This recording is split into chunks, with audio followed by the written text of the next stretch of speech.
चलिए स्टूडेंट, हम लोग प्रश्नावली 1.1 के क्वेश्चंस को सॉल्व करते हैं। देखिए क्वेश्चन नंबर 1 में क्या कहा जा रहा है। स्टूडेंट आप लोग क्वेश्चन को पढ़िए। इसमें कहा जा रहा है ऐसा पूर्णांक युग्म लिखिए जिसका पहले नंबर पे क्या दिया है, योग -7 है। बी में दिया है अंतर -10 है। और सी में दिया है योग क्या है, 0 है। तो चलिए हम लोग सॉल्व करते हैं और देखते हैं हमारा सोल्यूशन क्या होगा। तो चलिए सबसे पहले हम लोग ए को सॉल्व करते हैं। तो स्टूडेंट आप लोग ए को ध्यान से देखिए। इसमें हमें क्या कह रहा है, ऐसा में पूर्णांकों का युग्म लिखना है। युग्म का मतलब जोड़ा लिखना है जिसका योग -7 है। योग का मतलब होता है जोड़, ठीक है। चलिए अब हम लोग लिखते हैं। तो जिसका योग क्या होना चाहिए, -7। तो यहाँ पर हमने +4 लिखा, ठीक है। अब हमें योग -7 चाहिए, तो यहाँ पर आप -4 लिख दीजिए और यहाँ पर आप क्या लिखोगे, -3। तो देखिए यहाँ पर -4 प्लस माइनस का आप मल्टीप्लाई करोगे तो क्या आ जाएगा, माइनस।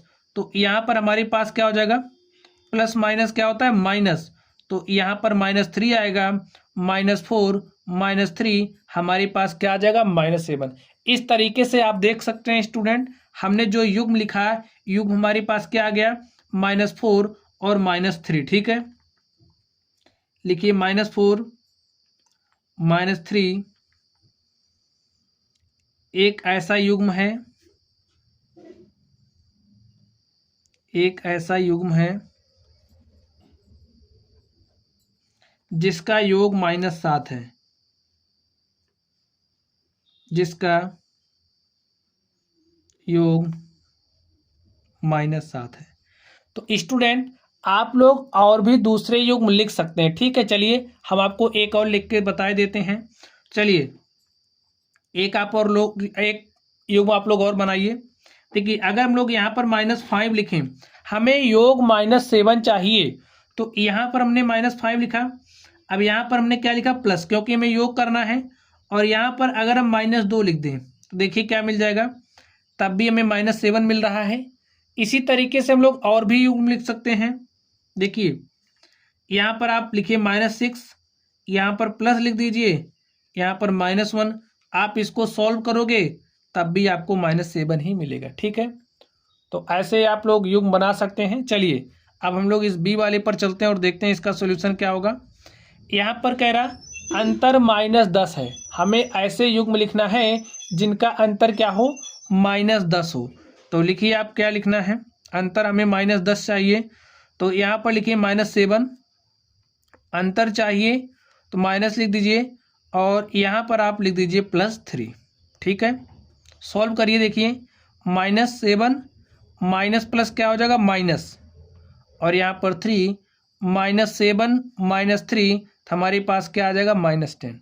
तो यहाँ पर आप देख सकते हैं युग्म हमारा क्या हो गया, -7 +3। लिखिए -7 +3 एक ऐसा युग्म है, एक ऐसा युग्म है जिसका अंतर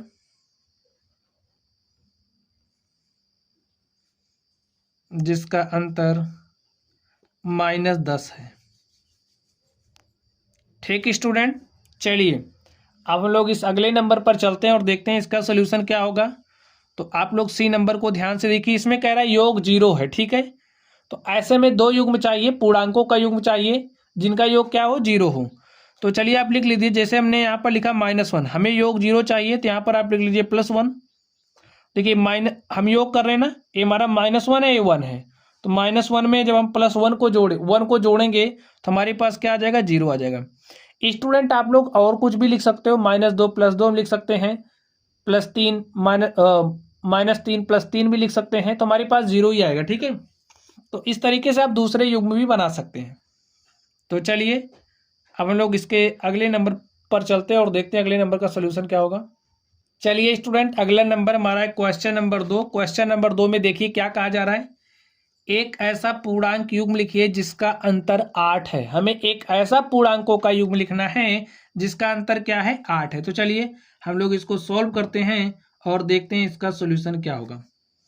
एक ऐसा पूर्णांक युग्म लिखना है जिसका अंतर क्या है, 8 है। तो चलिए हम लिख देते हैं जिसका अंतर 8 है। तो यहाँ पर हमने 10 लिखा, और जब हम 10 में से 2 को घटा देंगे तो हमारे पास क्या आएगा, 8 आएगा। देखिए एक पूर्णांक हमारा +10 हो गया, दूसरा पूर्णांक हमारा क्या हो गया, 2 हो गया। ठीक है, 10 में से हमने 2 घटाया तो हमारे पास क्या आ गया, 8। लिखिए 10 और 2 एक ऐसा पूर्णांक युग्म है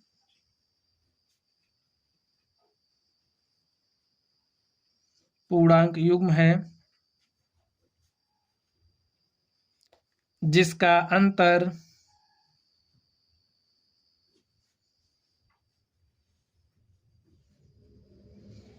8 है।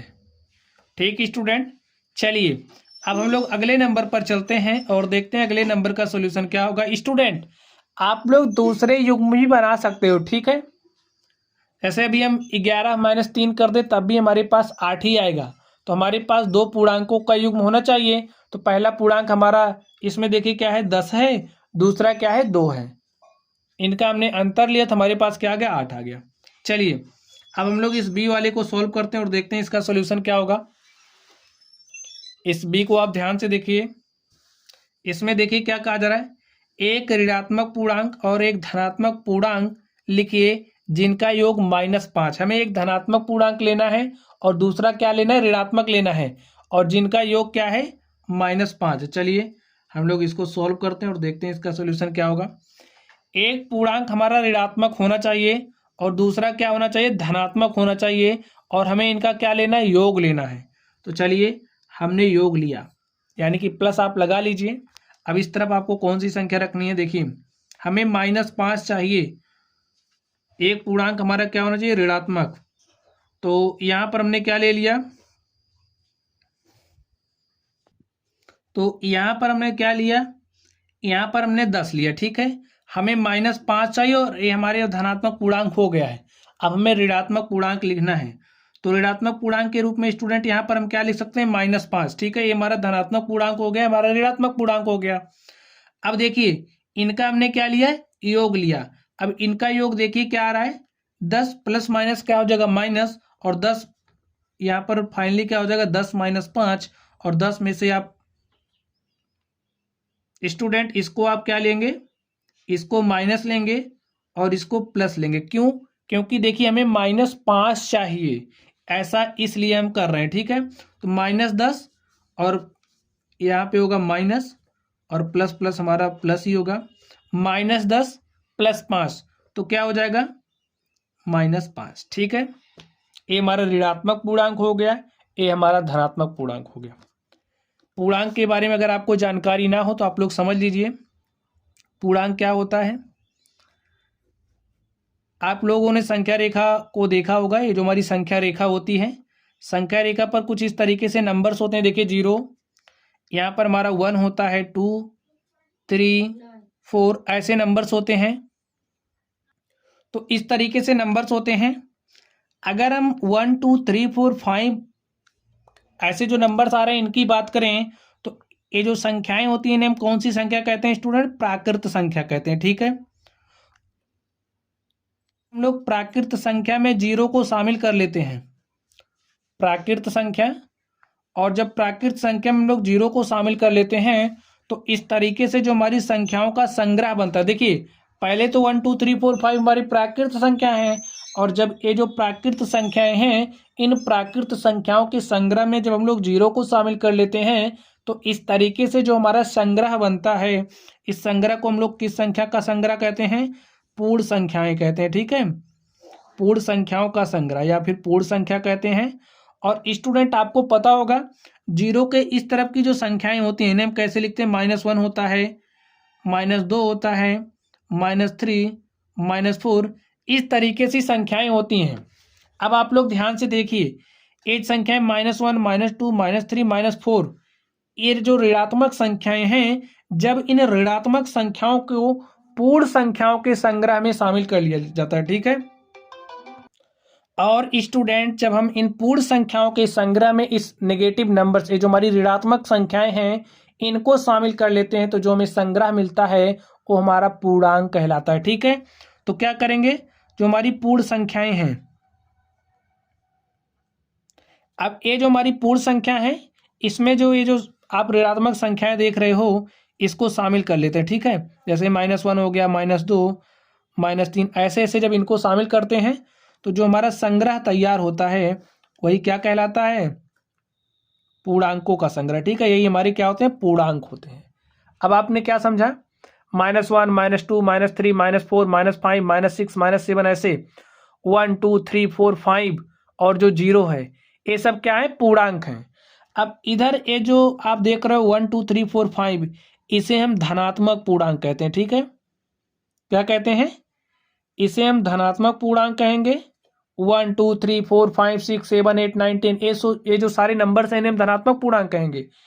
-1, -2, -3, -4, -5, -6, ऐसे ये जो नंबर्स हैं इन्हें हम कौन सा पूर्णांक कहेंगे, ऋणात्मक पूर्णांक कहेंगे। तो स्टूडेंट इतनी जानकारी आपको होनी चाहिए। चलिए अब हम लोग अगले प्रश्न पर चलते हैं और देखते हैं अगला प्रश्न क्या कह रहा।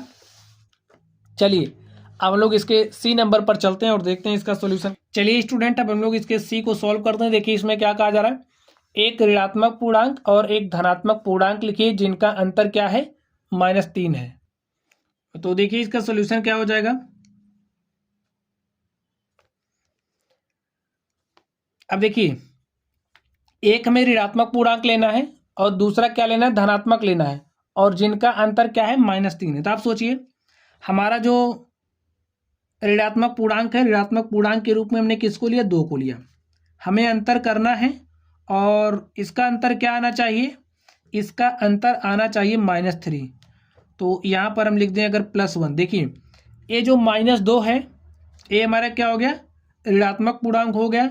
यहाँ पर ये जो +1 है ये हमारा क्या हो गया, धनात्मक पूर्णांक। ये जैसा करा वैसा हो गया। अंतर लेना था, हमने अंतर लिया। देखिए क्या इनका अंतर -3 आ रहा है। देखिए -2 प्लस माइनस क्या हो जाएगा, -2 -1 कितना हो जाएगा, -3, और यही हमारा क्या हो गया, आंसर। ठीक है, तो युग्म हमारा क्या बना, -2 + 1। ठीक है, तो स्टूडेंट इस तरीके से ये जो हमारा क्वेश्चन नंबर 2 था हमने इसको सॉल्व कर लिया है। चलिए अब हम लोग इसके अगले नंबर पर चलते हैं और देखते हैं उसका सोल्यूशन क्या होगा। चलिए स्टूडेंट ये रहा हमारा number question number 3। Question number 3 को आप लोग पढ़िए। देखिए इसमें क्या कहा जा रहा है, किसी प्रश्नोत्तरी के 3 उत्तरोत्तर चक्रों में टीम ए द्वारा प्राप्त किए गए अंक -40 + 10 0 थे। तो चलिए हम लोग इसको सॉल्व करते हैं। टीम ए द्वारा प्राप्त किए गए अंक लिख लीजिए। टीम ए द्वारा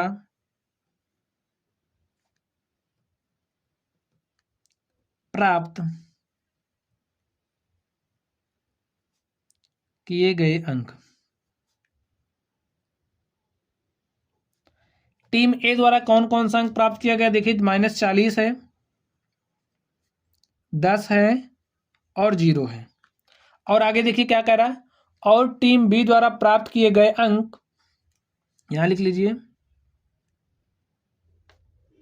टीम बी द्वारा प्राप्त किए गए अंक।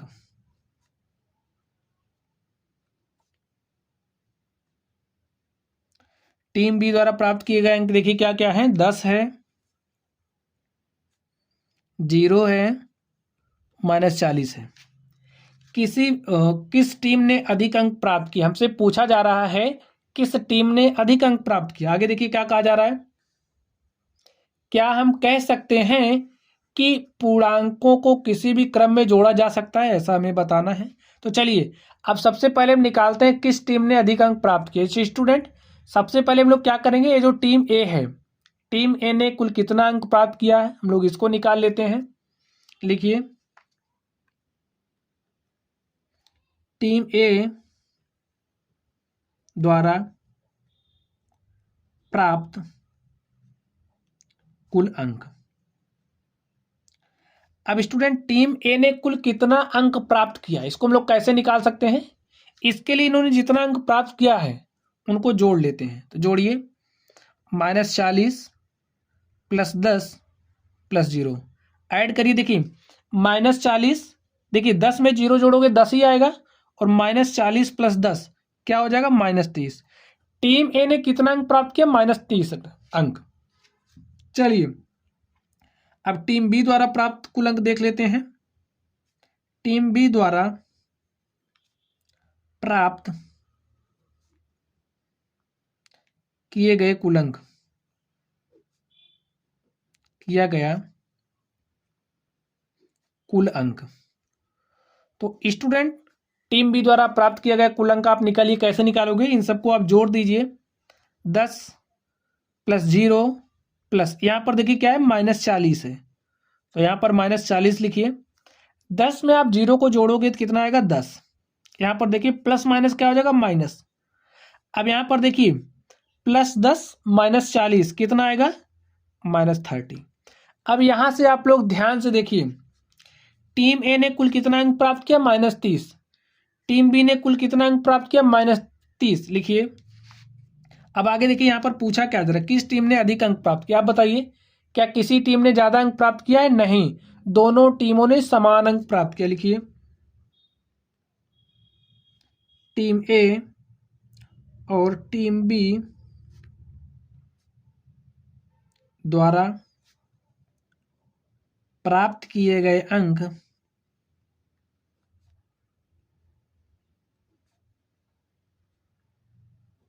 एक समान है।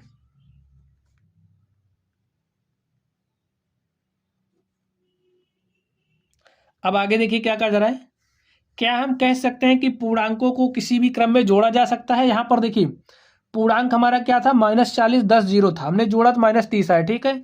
और यहां पर देखिए 10 0 -40, देखिए क्रम बदल रहा है लेकिन सम फिर भी वही आ रहा है, ठीक है। तो लिखिए हाँ, पूर्णांकों को किसी भी क्रम में जोड़ा जा सकता है। पूर्णांकों को किसी भी क्रम में जोड़ा जा सकता है।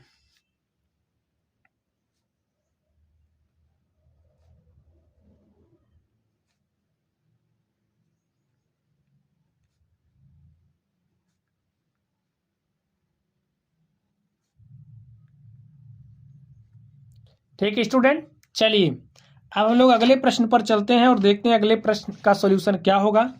तो स्टूडेंट ये रहा क्वेश्चन नंबर 4 आप लोगों के सामने। देखिए इसमें क्या कहा जा रहा है, निम्नलिखित कथनों को सत्य बनाने के लिए रिक्त स्थानों की पूर्ति कीजिए। तो यहाँ पर जो कथन दिए गए हैं इनको सत्य बनाना है हमें, इसके लिए यहाँ पर जो खाली स्थान दिख रहा है हमें भरना है, ठीक है। चलिए क्या भरा जाएगा, आप लोग 1 नंबर को ध्यान से देखिए। यहाँ पर -5 है, +-8 है, ठीक है। क्या है यहाँ पर? -5 है, यहाँ पर ऐसे +-8 लिखा गया है, और इस तरफ देखिए क्या होगा, हमें -8 यहाँ पर दिया गया है। This is equal to this, ठीक है। तो -5 -8 क्या हो जाएगा, यहाँ पर -13 आ रहा है, और इसमें हम क्या जोड़ दें कि हमारे पास -13 आए, तो स्टूडेंट हमें -5 जोड़ना पड़ेगा, ठीक है। तो यहाँ पर हमारा क्या भरा जाएगा? -5। चलिए आगे देखते हैं, यहाँ पर -53 है, -53 में क्या जोड़ दें कि रिजल्ट के रूप में हमारे पास क्या आए?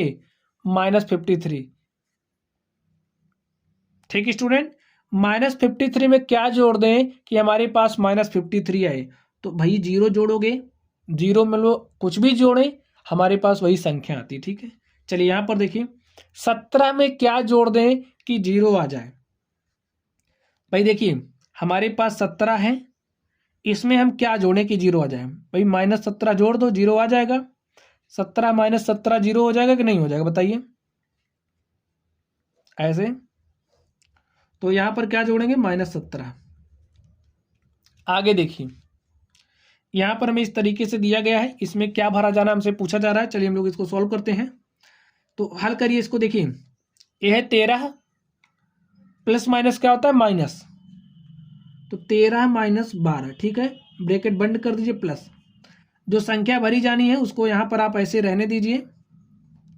चलिए आगे देखते हैं, यहाँ पर लिखिए 13 प्लस देखिए ये -12 है तो यहाँ पर आप -12 लिखिए, प्लस माइनस क्या हो जाएगा माइनस, तो यहाँ पर माइनस के स्थान पे यहाँ पर माइनस लिख दीजिए। हल करिए इसको, 13 प्लस -12 -7 कितना हो जाएगा -19, तो यहाँ पर आप लिखिए -19 और इस तरफ देखिए क्या होगा, 13 में से 12 घटाइएगा तो क्या आएगा 1, और यहाँ पे क्या होगा हमारा जो संख्या भरी जानी है, यहाँ पर क्या भरी जानी है हमें इसको निकालना है, ठीक है। तो अब आप इसको यहीं पर रहने दीजिए। देखिए ये है 13 प्लस माइनस क्या होता है माइनस, तो +13 -19 हमारे पास कितना आएगा -6। अब ध्यान से देखिए, इसको आप यहीं पर ऐसे रहने दीजिए और इस +1 को आप इस तरफ लेकर के आइए। तो जब +1 को इस तरफ लेकर के आएंगे हो जाएगा -1, -6 -1 क्या आ जाएगा -7। तो ये जो खाली स्थान आप देख रहे हो ना स्टूडेंट, ये जो डब्बा देख रहे हो इसके स्थान पर क्या भरा जाएगा -7, ठीक है। तो आप ऐसे लिखना, यहां पर क्या लिखोगे -7। ये हमारा आंसर हो गया। चलिए अब हम लोग इसके अगले नंबर को सॉल्व कर लेते हैं। देखिए इसमें क्या कहा जा रहा है, इसको ध्यान से देखिए। -4 प्लस ब्रैकेट में 15 प्लस -3 इज इक्वल टू, यहाँ पर हमें भरना है, ठीक है। यहाँ पर कौन सी संख्या भरी जाएगी वो हमें बताना है। चलिए हम लोग इसको निकालते हैं, हल करिए। देखिए -4 है प्लस 15 प्लस माइनस क्या हो जाएगा minus 15 -3 is equal to -4 plus 15 क्या हो जाएगा +11 हो जाएगा। यहाँ पर लिख दीजिए, और जो संख्या आपको निकालनी है उसका जो खाली स्थान है उसको वैसे रहने दीजिए, या फिर x y आप कुछ भी मान सकते हैं। चलिए अब यहाँ पर आप ध्यान से देखिए, -4 प्लस 15 में से 3 घटाइएगा तो क्या आ जाएगा 12 इज इक्वल टू 11 प्लस, और यहाँ पर संख्या भरनी है, इसको ऐसे रहने दीजिए, हमें इसे निकालना है। +12 -4 क्या हो जाएगा +8, और यहाँ पर ये जो +11 है इसको इस तरफ लेकर के आएंगे क्या हो जाएगा -11 इज इक्वल टू, ये जो डब्बा है हमें यहाँ पर संख्या भरनी है, इसे निकालना है। चलिए 8 -11 +8 -11 क्या आ जाएगा -3। तो ये जो बॉक्स देख रहे स्टूडेंट, यहाँ पर कौन सी संख्या भरी जाएगी -3। ऐसे आप लोग निकाल सकते हैं। तो बॉक्स में भरी जाने वाली संख्या क्या है -3 है, ठीक है। तो स्टूडेंट इस तरीके से ये जो हमारी प्रश्नावली थी, इस प्रश्नावली के सभी सवालों को हमने सॉल्व किया। तो चलिए गाइस आप लोग पढ़ते रहिए। अगर आप लोगों को कोई भी डाउट हो तो आप लोग कमेंट बॉक्स में कमेंट करना। वीडियो पसंद आए तो वीडियो को लाइक कीजिएगा, चैनल पर नए हो तो चैनल को सब्सक्राइब कीजिएगा।